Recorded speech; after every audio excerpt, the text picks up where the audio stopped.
In the pre-dawn silence of February 28, 2026, the skies over Iran lit up in ways the world had not seen since the Gulf War.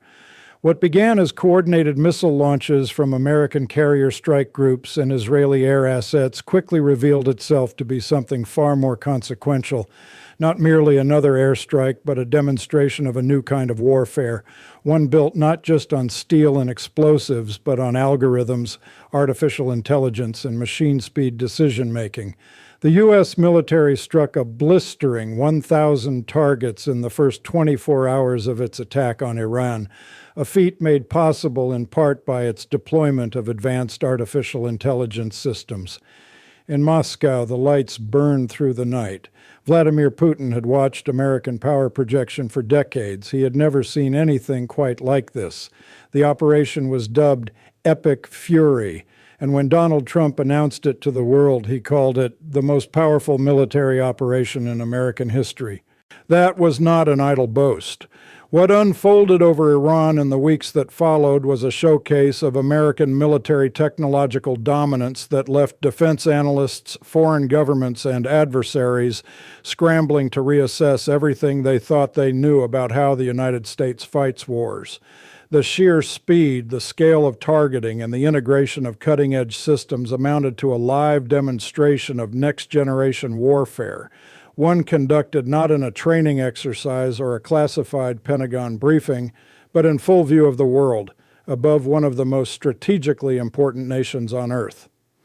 The military has used Claude, the AI tool from Anthropic, combined with Palantir's Maven system for real-time targeting and target prioritization in support of combat operations.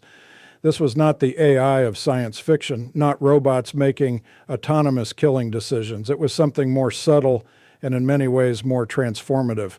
Admiral Brad Cooper, head of U.S. Central Command, described it this way: AI tools help warfighters sift through vast amounts of data in seconds, allowing leaders to cut through the noise and make smarter decisions faster than the enemy can react, turning processes that once took hours or days into seconds. That compressed decision cycle, from intelligence acquisition to strike authorization, represented a generational leap in combat capability. It was the difference between fighting by candlelight and fighting with floodlights. The conflict has also been described as the second drone war, following the Russia-Ukraine conflict's establishment of unmanned systems as central to modern warfare. But if Ukraine was the proving ground, Iran was the graduation ceremony. The U.S. military's Helios and Odin laser systems and the Israeli Iron Beam were used successfully to take down Iranian attack drones, directed high-energy weapons deployed in live combat at scale for the first time. The age of the laser weapon had arrived, not as a prototype or a press release, but as an operational battlefield reality. The U.S. military also incorporated its Lucas drone into combat for the first time, offering a new one-way attack drone capability, alongside precision strike missiles fired from HIMARS platforms, weapons that had been in development since the mid-2010s and were now used in combat for the very first time. In the Kremlin, these details were being cataloged with cold precision. Russian military analysts understand the doctrine of technological demonstration. When a superpower uses a real war to debut new systems, it is not coincidence. It is a signal. And the signal being broadcast from the skies over Tehran, Isfahan, and Bandar Abbas was unmistakable. The United States had advanced its warfighting technology faster than its adversaries had anticipated, and it was prepared to use it. Experts noted that the Kremlin's internal reaction to the conflict diverged quite significantly from its response to the 12-day war of June 2025, largely due to the assassination of Ayatollah Khamenei and Trump's explicit goal of Iranian regime change, a precedent that Putin likely believes poses a dangerous warning for leaders who stand in opposition to American global interests. The relationship between Moscow and Tehran had been one of the defining strategic partnerships of the post-Ukraine era. Since Russia's 2022 invasion, Iran had supplied the Kremlin with Shahed drones, the same cheap GPS-guided kamikaze aircraft that rained down on Ukrainian cities and power grids throughout 3 years of grinding war. The Shahed Aviation Industries production facility in Isfahan was struck and destroyed. Iran's primary manufacturer of the Shahed 136, Shahed 129, and Shahed 171 drones, the same weapons Iran had been supplying to Russia for use against Ukraine. Destroying this facility simultaneously degraded both Iranian and Russian military capabilities. In a single strike, the United States had reached across the battlefield in Ukraine without deploying a single soldier there. It was a masterwork of indirect strategic action. Russia has long held strong ties with the Islamic Revolutionary Guard Corps and other Iranian institutions, and in the aftermath of Russia's invasion of Ukraine in 2022, Iran helped the Kremlin learn to evade and operate under a robust sanctions regime, with the two countries increasingly trading tactics and technology. That relationship now lay in ruins, or at least in profound jeopardy. Iran's drone supply chain to Russia had been a quiet lifeline for Putin's war machine. With the factories gone and Iran's military in tatters, that lifeline had been severed. Moscow's calculations on Ukraine, on its own industrial capacity, on the pace of attrition, all of them had to be revised in real time. Russia's Foreign Minister Sergei Lavrov condemned the attacks as a reckless step and a deliberate, premeditated, and unprovoked act of armed aggression, accusing Washington and Tel Aviv of pushing the region toward a humanitarian, economic, and potentially even radiological disaster. The language was furious, but the underlying reality was one of impotence. Russia could condemn, Russia could threaten, but Russia could not stop what was happening. Russia was unable to sufficiently deter conflict from its partners, either diplomatically or through shows of force, in the face of the Trump administration's relatively unpredictable foreign policy style. The partnership that Moscow had cultivated with Tehran for years, built on mutual defiance of the West, had proven hollow at the moment it was tested most severely. Putin sent a message to Iran's new supreme leader, Mojtaba Khamenei, offering unwavering support and declaring Russia would remain the Islamic Republic's reliable partner. But words are not air defense systems. Words do not intercept missiles. Reporting indicates that so far only ammunition and intelligence have been provided by Moscow to Tehran. The Kremlin spokesperson stated that Russia had not received any formal request for military assistance from Tehran. The limits of the partnership were now starkly visible on the world stage.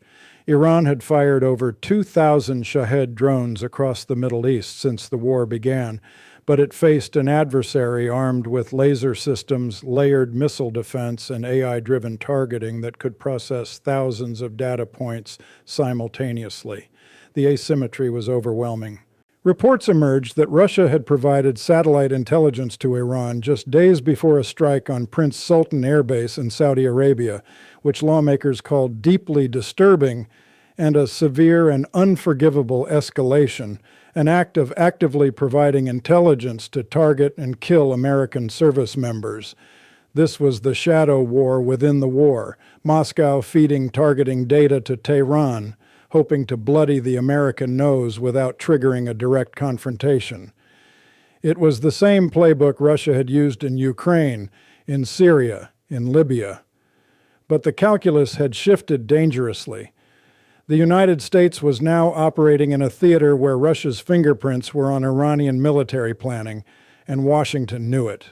Operation Epic Fury was stressing American military capabilities, aircraft carriers, bombers, missile defense systems, in ways that would have impacts in other theaters around the world, including U.S. efforts to credibly deter Chinese aggression and prevail in a future Indo-Pacific conflict. The Atlantic Council's Forward Defense Team was tracking which assets had been drawn into the Middle East, and the picture was sobering. B-2 Spirit stealth bombers, requiring an average of 119 maintenance hours per flight hour following a bombing mission, were being cycled through at an unprecedented rate. E-3 AWACS aircraft, with an estimated 63 to 71% of the total available fleet deployed in the operation, saw one aircraft severely damaged by an Iranian drone at Prince Sultan Air Base on March 27th. America was winning decisively, but not without cost, and not without drawing down reserves that would be needed elsewhere. To counter Iranian ballistic missile threats, the United States employed Patriot terminal high-altitude area defense systems and BMD-capable destroyers.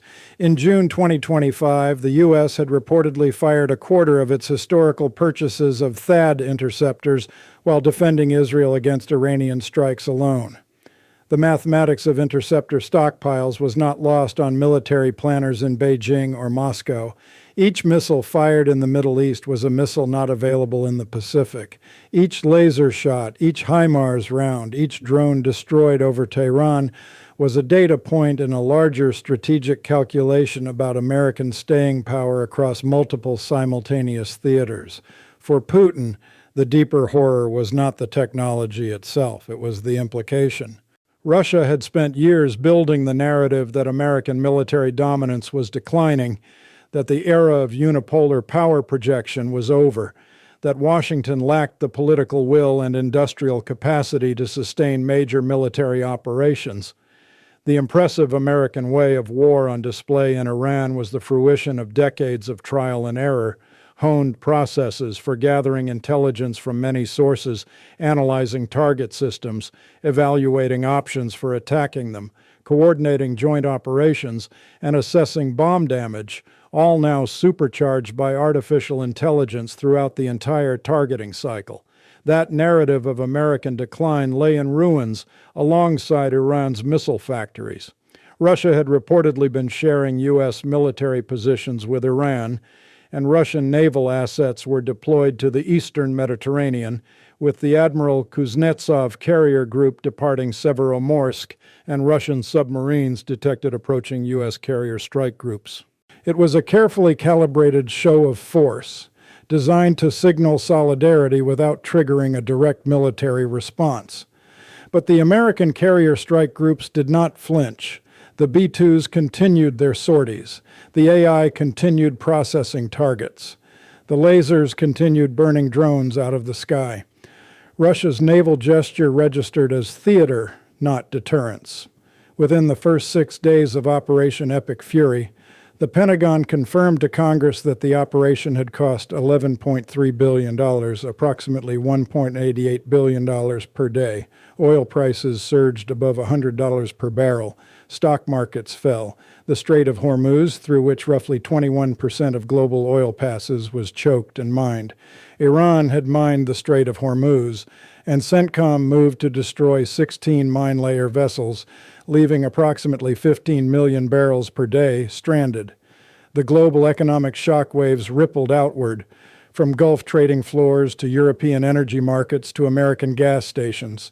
Every aspect of the conflict carried implications that extended far beyond Iran's borders. As one European leader observed, Russia is investing in prolonging conflicts in the Middle East, because wars there make it easier to intensify the war in Europe. And after the Iran conflict ends, things must not be left in a position that Russia could see as better than before. Not in territory, not in technologies, not in politics. That observation captured something essential about the strategic geometry of this moment. The United States was fighting in Iran. Russia was watching, calculating, and probing. China was watching both.